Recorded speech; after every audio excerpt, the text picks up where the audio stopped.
Okay, Adam, practice number 13, I believe, today. Losing count here, but we were able to talk to Coach Sal Sunseri for the first time. No players today, but no current players today. But we also got legendary Kordell Stewart today, who was great for almost 25 minutes. One of the longer press conferences we've had with anybody this year.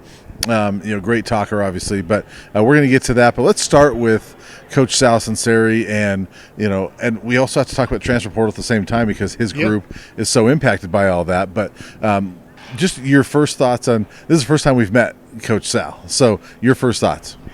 It went about exactly how I thought it would because we had a couple chances to come in here and watch two open practices, and Sal Sunseri is that throwback coach that he said it today in his media scrum that his coaching style is disciplined. It's tough, and he's the opposite of coaching guys with kid gloves, and he's got the experience to back it up. Was one of the top defensive line coaches in the NFL for a long period of time with the Carolina Panthers. Nick Saban loves the guy. He's hired him multiple times, and I heard when Colorado poached him from the Alabama staff that that was a piece that they really liked in terms of evaluating portal talent there at Alabama, and he had been a position coach there as well, been a part of 4 national championship football teams, so he's been there and done that. And as he said, if you don't like his style of coaching, then you know where the door is, and we have seen that happen here since Saturday. Yes, and he was very no nonsense, and even at one point he's answering the question, pause for a second, somebody else started answering the question, he goes, "Hold on," and he said, "Wait." Yeah, he was wait. Yeah, and finishes the answer, and he goes, "Now you go." And so I was like, "All right, this is different." He is that old school coach, and his group is very small right now. But I asked him about that. We're going to get to transfers in a minute, but there's been 4 defensive linemen that have transferred out in the last week, and so by my count, there's 5 scholarship guys in his group for Saturday. I asked if he's worried about depth. He goes, "No." Big deal. We'll roll with who we have, and those who don't want to be here, see you later. So again, no nonsense, but that's his approach. And so anybody that is worried about depth for Saturday, which I was one that looked at it, he's not worried about it.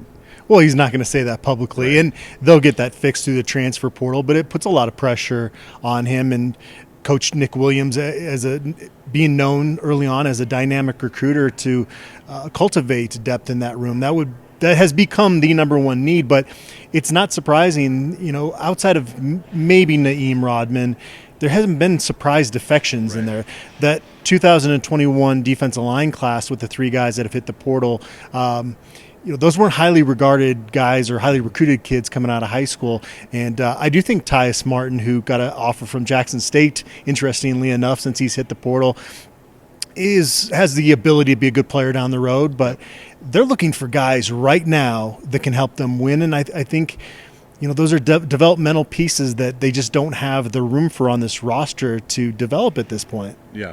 And, one guy that he talked about, Jalen Sami, is a guy that we've gotten to know very well around here. I think he's in his, 44th year at CU, something like that. He's been here a long time. I mean, really, when you go back to him gray shirting and all that, he signed a long time ago. So he's been around a long time. But, Jalen Sami has been one of the more productive defensive linemen here for the last couple of years. I think he's one of only a couple, returning guys still here on that defensive line. He was asked about him and said, well, he came in, too heavy, and he's got to get in shape. But, complimented him at the end and said the last 2 practices, he's really gotten after it. That's good to hear. We've had some conversations waiting for practices to end and talking about different guys and where do they fit in. And one of the guys we've debated is Jalen Sami. Is he going to have a role? And it was undetermined. We didn't really know. But now all of a sudden you kind of need him from a body's standpoint, and it's great to hear that, as Sunseri said, that the last 2 practices he stepped up to the challenge because he could play a really big role in this team if he continues to do that going forward, and that would be great to see because he's made some big plays here. And if Coach Sunseri is the guy that can get it all out of him, we've seen that potential for 5 years now, right? Is it 6 years? It's been a really long time, like you were joking about, but he hasn't put it all together. But he's got a lot of tools. Yeah, and at times, to your point, he has looked like an NFL defensive lineman, but at times he hasn't. So maybe Coach Sal is the guy that can get that out of him. Let's talk about transfers because there's been, I think it's 12 guys that have entered the portal. again, we kind of joked one video. There might be more as we're doing this video, but there actually was. Was there? Who's another one? Well, no, as we were doing it the last time, Austin Smith. Yes. Yeah. And Jaylee Stacks, when we were doing it last time, went in there. But 12 as of this morning, as far as I know. Naeem Rodman and also Zach Courtney went in there. I saw you had a tweet about this earlier this morning, but I'll reiterate that. For those that are worried about how many numbers are going out there, this is necessary, isn't it? Yeah, this number is as fluid as water at this point, but as we record this, they're still one above the 85 scholarship limit, and they want to get below that to bring in more transfers. So we'd be guessing if we threw out a number, but I wouldn't be surprised if there's 10 more transfers out of this program before the end of the month. And yeah, it does sound alarming, but you also have the largest incoming transfer class, the top-ranked incoming transfer class in the country. To be able to make a room for those guys, this had to happen. And it saves maybe these coaches from having to have the conversations with certain guys that they're seeing the writing on the wall, or they're just wanting a different opportunity, like a Nico Reed, not wanting to be a backup when you could probably go somewhere else and start even at the Power 5 level. So it makes sense for some of these guys. But it puts them in a precarious position for the spring game. And I don't really understand why the NCAA Division I Council initially said the spring transfer window was going to be beginning on May 1st, and then they changed it to April 15th. I would assume when a lot of schools had already kind of made their spring schedule for spring ball. Yeah. And so you've got programs like Colorado that they shouldn't have to be dealing with the portal right now. That should be a week from now or the beginning of May like they initially thought. So maybe they wanted to give guys more time to figure out where they were going to transfer to, but this has got to be fixed for next year. You can't have the portal open while programs are still running through spring practices. Well, what may change if they keep the portal here is maybe we'll see teams that do spring earlier, so they're done early April. But something's got to change where it's not happening while spring ball is going on. So I agree with you. We're going to do more in-depth stuff on the transfers after spring and all that, and just kind of figure all that out. But one last thing, Kordell Stewart, talked for a while, and boy, he's got some energy, and what were your thoughts talking to Kordell? Well, if Coach Prime wants a PR guy, I think Kordell Stewart needs to be number one on his interview list, because he came in there and talked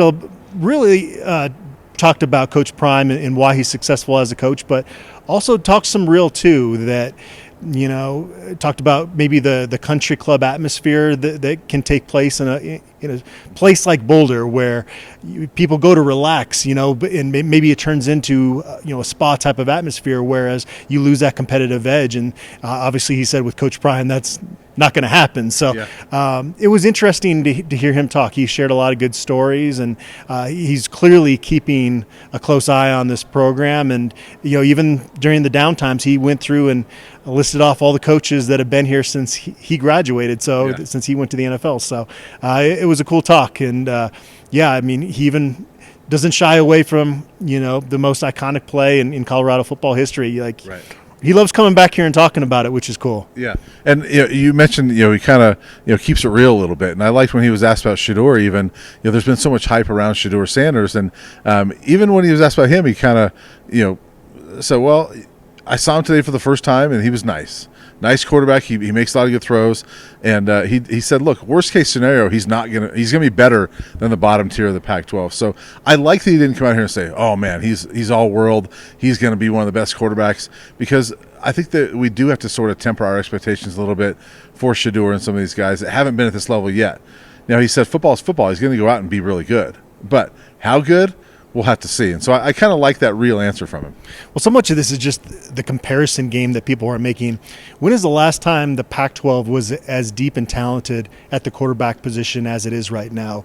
Maybe it's happened a handful of times in its history, but this is a special group of quarterbacks in the conference. So maybe stop comparing Shedeur Sanders to Caleb Williams at this point and compare him to guys that have been in this program, Brendan Rice and JT Shrout, Brendan Lewis and JT Shrout, and Maddox Cops of the world. That's where, as a Colorado fan, your comparisons should be going right now, because from that standpoint, you're going to really enjoy watching this young man play on Saturdays. If you're expecting him that early Heisman hype, it was no.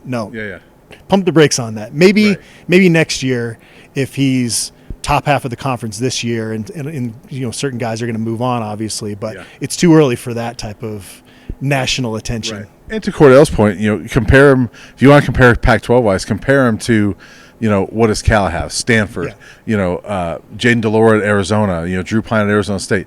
That's where we want to compare him, not necessarily Caleb Williams, Bo Nix, Michael Penix, Cam Rising if he's healthy. Those are the 4 elite guys. Maybe he can get there, but let's kind of compare him right here first and then see what happens from there.